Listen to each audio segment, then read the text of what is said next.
ಗಾಳಿ ಹಿಮದಂತೆ ಚಳಿ ಹೊಮ್ಮುತ್ತಿತ್ತು. ಪಶ್ಚಿಮ ಘಟ್ಟದ ಆಳವಾದ ಕಾಡಿನ ಮಧ್ಯೆ ಶತಮಾನಗಳಿಂದ ಯಾರೂ ಹುಡುಕಿರದ ಒಂದು ಮರ್ಮಸ್ಥಳವಿತ್ತು. ಆ ಸ್ಥಳವನ್ನು ಜನರು ಸಿಡಿಲು ಬೀಳುವ ತಾಣ ಎಂದು ಭಯದಿಂದ ಕರೆಯುತ್ತಿದ್ದರು. ಅಲ್ಲಿ ಹೊರಗಿನವರು ಕಾಲಿಟ್ಟರೆ ಆಕಾಶದಲ್ಲಿ ಗುಡುಗು ಗರ್ಜಿಸಿ ಸಿಡಿಲು ಬೀಳುತ್ತದೆ ಎಂಬ ನಂಬಿಕೆ.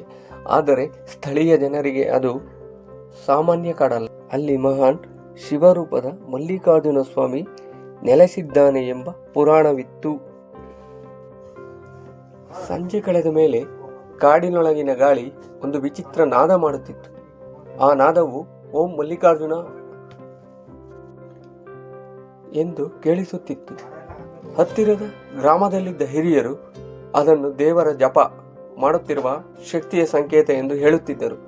ಈ ನಾದವನ್ನು ಕೇಳಿದವರು ಅವರ ಮಾರ್ಗವನ್ನು ಅನುಸರಿಸಿದರೆ ದೇವಾಲಯಕ್ಕೆ ತಲುಪುತ್ತಾರೆ ಎಂಬ ಮಾತು ಜನರಲ್ಲಿ ಹರಡಿತ್ತು.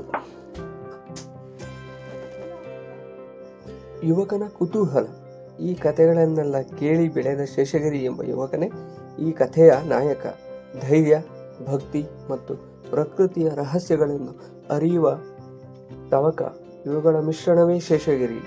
ಒಂದು ದಿನ ಅವನು ಹಿರಿಯರಿಂದ ಕೇಳಿದ್ದ ಕಥೆಯನ್ನು ನಿಜ ಮಾಡಿಕೊಳ್ಳಲು ನಿರ್ಧರಿಸಿದ. ಸಿಡಿಲು ಬೀಳುವ ದೇವಾಲಯ ನಿಜವಾಗಿಯೂ ಇದೆಯೇ ಎಂಬ ಪ್ರಶ್ನೆಗೆ ಉತ್ತರ ಹುಡುಕಬೇಕೆಂಬ ತವಕ ಅವನ ಮನಸ್ಸನ್ನು ಹಿಡಿಯಿತು. ಪ್ರಯಾಣದ ಆರಂಭ. ಬೆಳಗಿನ ಶುಭ ಸಮಯದಲ್ಲಿ ಕೈಯಲ್ಲಿ ಕೇವಲ ಒಂದು ದೀಪ, ಒಂದು ನೀರಿನ ಚಿಕ್ಕ ಮಡಕೆ ಮತ್ತು ಮನಸ್ಸಿನಲ್ಲಿ ಶಿವನ ನಾಮ. ಶೇಷಗಿರಿ ಕಾಡಿನೊಳಕ್ಕೆ ಹೆಜ್ಜೆ ಇಟ್ಟ. ಜಿಂಕೆ, ಮೃಗ, ಚಿಟ್ಟೆಗಳ ಗೀತೆ, ಪ್ರಕೃತಿ ಎಲ್ಲೆಡೆ ಜೀವಂತವಾಗಿತ್ತು. ಆದರೆ ಆಳಕ್ಕೆ ಹೋಗುವಂತ ಗಾಳಿ ಬದಲಾಗುತ್ತಿತ್ತು. ಗುಡುಗು ದೂರದಲ್ಲಿ ಅಲೆ ಮಾಡುತ್ತಿತ್ತು.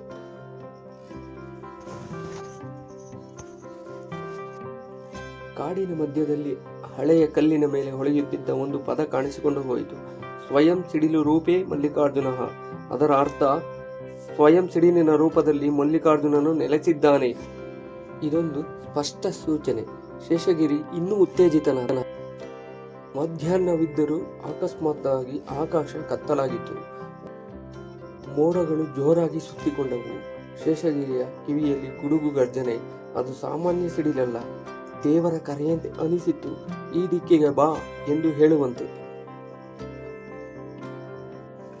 ಹಠಾತ್ ಕಣ್ಣೆದರು ಬೃಹತ್ ಮರಕ್ಕೆ ಸಿಡಿಲು ಬಡಿದು ಇರುಕು ಮೂಡಿತು. ಆದರೆ ಶೇಷಗಿರಿ ಹೆದರದೆ ಮುಂದೆ ನಡೆದ. ಅವನು ಗಮನಿಸಿದ ಸಿಡಿಲು ಬೀಳುತ್ತಿದ್ದ ಸ್ಥಳಗಳು ಮಾರ್ಗಸೂಚಕಗಳಂತೆ ಸರಿಯಾದ ದಾರಿಯಲ್ಲಿ ಬೀಳುತ್ತಿವೆ. ದೇವರ ದ್ಯೋತಕ. ಇದು ಮಲ್ಲಿಕಾರ್ಜುನನೇ ಮುನ್ನಡೆಸುತ್ತಿದ್ದಾನೆ ಎಂಬ ಭಾವ. ಸಿಡಿಲು ಬಿದ್ದ ಮರವೊಂದರ ಹಿಂದೆ ಹೊಳೆಯುತ್ತಿದ್ದ ಒಂದು ರಹಸ್ಯ ಬಾಗಿಲು.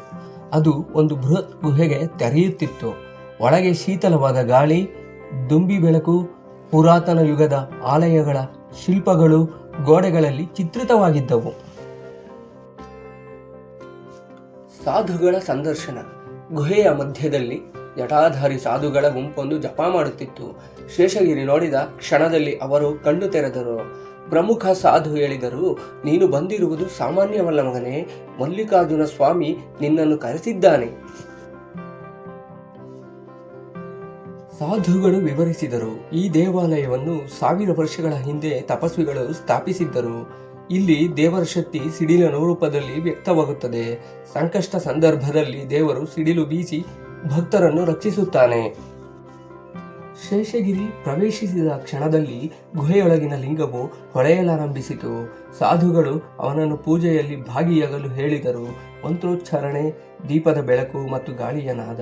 ಆ ಕ್ಷಣ ಆಧ್ಯಾತ್ಮಿಕ ವಿದ್ಯುತ್ ಆದಂತೆ.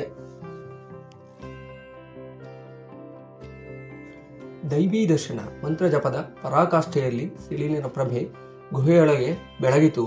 ಆತ್ಮಲಿಂಗ ರೂಪದಲ್ಲಿ ಮಲ್ಲಿಕಾರ್ಜುನ ಸ್ವಾಮಿ ಪ್ರತ್ಯಕ್ಷನಾದಂತೆ ಪ್ರಕಾಶ. ಶೇಷಗಿರಿ ನೆಲಕ್ಕೆ ಬಿದ್ದು ಪ್ರಣಾಮ ಮಾಡಿದ.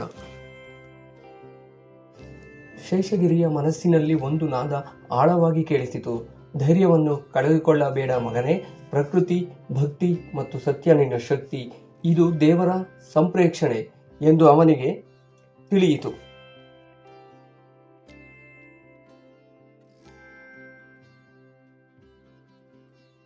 ಗುಹೆಯೊಳಗಿನ ಪವಿತ್ರ ಶಕ್ತಿ.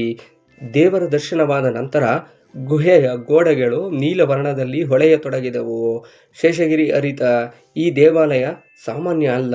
ಇಲ್ಲಿ ದೇವರ ಶಕ್ತಿ ಸಿಡಿಲಿನ ರೂಪದಲ್ಲಿ ಸದಾ ನೆಲೆಸಿದೆ. ತುರ್ತು ಕರೆಯೊಂದು. ದೇವರ ದರ್ಶನದ ಮಧ್ಯೆ ಹೊರಗಿನಿಂದ ಗ್ರಾಮದಿಂದ ಒಂದು ಕೂಗು ಕೇಳಿಸಿತು. ಆಪತ್ತು, ಆಪತ್ತು! ಶೇಷಗಿರಿ ಓಡಿ ಹೊರಬಂದ.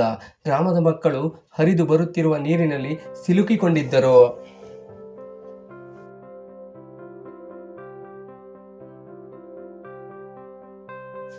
ದೇವರ ಶಕ್ತಿಯ ಪ್ರದರ್ಶನ.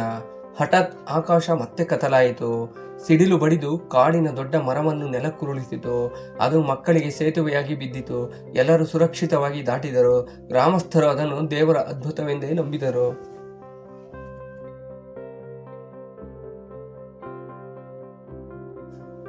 ಶೇಷಗಿರಿ ದೇವಾಲಯದ ವಾರ್ತೆಯನ್ನು ಹೇಳುವುದು. ಗ್ರಾಮದವರಿಗೆ ಶೇಷಗಿರಿ ತನ್ನ ಅನುಭವವನ್ನು ವಿವರಿಸಿದ. ದೇವಾಲಯದ ಬಗ್ಗೆ ಕೇಳಿ ಎಲ್ಲರೂ ಆಶ್ಚರ್ಯಗೊಂಡರು. ಹಿರಿಯರು ಅವನನ್ನು ಅನುಸರಿಸಿ ಗುಹೆಯ ಕಡೆಗೆ ಹೊರಟರು. ದೇವಾಲಯದ ಮಹಾಪ್ರಕಾಶ. ಗ್ರಾಮಸ್ಥರು ಗುಹೆ ತಲುಪಿದಾಗ ಲಿಂಗಪ್ರಭೆಯು ಇನ್ನಷ್ಟು ಬಲವಾಗಿ ಬೆಳಗುತ್ತಿದ್ದಿತು. ಎಲ್ಲರೂ ನಮನ ಮಾಡಿದರು. ಸಾಧುಗಳು ಜನರನ್ನು ಸ್ವಾಗತಿಸಿ, ದೇವಾಲಯ ಮಾಯವಾಗಲಿಲ್ಲ, ಭಕ್ತರ ಹೃದಯಕ್ಕೆ ಸೇರಿದೆ ಎಂದು ಹೇಳಿದರು.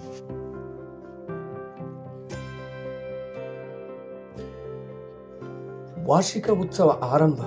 ಶೇಷಗಿರಿಯ ಸಲಹೆಯ ಮೇರೆಗೆ ಪ್ರತಿ ವರ್ಷ ಸಿಡಿಲು ಮಲ್ಲಿಕಾರ್ಜುನ ಜಾತ್ರೆ ನಡೆಯಲು ಗ್ರಾಮಸ್ಥರು ನಿರ್ಧರಿಸಿದರು. ಅದು ಈ ದೇವಾಲಯದ ಪರಂಪರೆಯನ್ನು ಜೀವಂತವಾಗಿಡುವ ಮಹೋತ್ಸವವಾಯಿತು.